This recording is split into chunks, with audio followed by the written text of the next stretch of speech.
আমাকে অনেক সংখ্যালঘু সম্প্রদায়ের অনেকে বলেছিলেন যে আমরা মিছিল করতে চাই, প্রতিবাদ করি। আমি বলেছিলাম না, মিছিল করলে অনেকে তো আছে জানে না, এই সময় সুযোগ নেয় রাজনীতি, আবার একটু দাঙ্গা লাগিয়ে দেবে।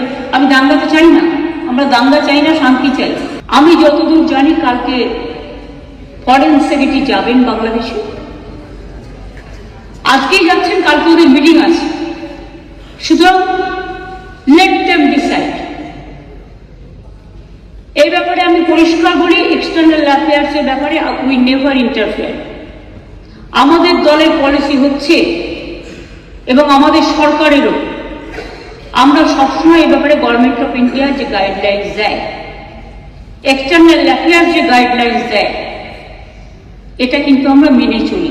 যারা কেউ কেউ বলছে বিহার দখল করবো, উড়িষ্যা দখল করবো, আমি বলি ভাই